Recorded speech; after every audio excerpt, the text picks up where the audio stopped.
మందెందుకు తాగుతారు? మత్తు కోసం. మత్తు ఎందుకు అంటే కిక్కు కోసం.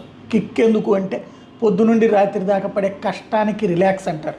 బట్ అది కాస్త ఆ తర్వాత జీవితంలో ఉన్న కిక్కుని తీసేస్తుంది, రోగాలని ఫ్రెండ్షిప్ చేపిస్తుంది, శరీరంలో ఉన్నటువంటి పార్టులని నిర్వీర్యం చేస్తుంది, ఆ పైన ఆసుపత్రులకి చుట్టాన్ని చేస్తుంది, అనారోగ్యానికి ప్రాణాలు పోవడానికి స్నేహితులుగా మారుస్తుంది అన్నటువంటి లెక్కలు చెప్పినా వినరు. తాగుడు అలవాటైనోడు తాగడం మానడు. ఆ తాగే కొద్ది గతంలో ఉన్న మత్తు తగ్గిపోతుంది, ఇంకా ఎక్కువ తాగుతాడు. అది కొన్నాళ్ళకి అలవాటు పడ్డాక ఆ మత్తు చాలదు, ఇంకా ఎక్కువ తాగుతుంటాడు.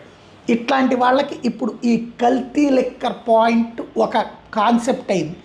ఏదైతే కల్తీ లిక్కర్ దొరకదు, ఇదివరకు జగన్ టైంలో ఇట్లాంటిది మత్తు కిక్కెక్కకపోతే ఆ కిక్కుకి కారణం, కిక్కెక్కకపోవడానికి కారణం కల్తీ మందు అంటూ ప్రచారం చేసుకొచ్చింది కూటమి. ఇప్పుడు అదే రివర్స్ అవుతుంది.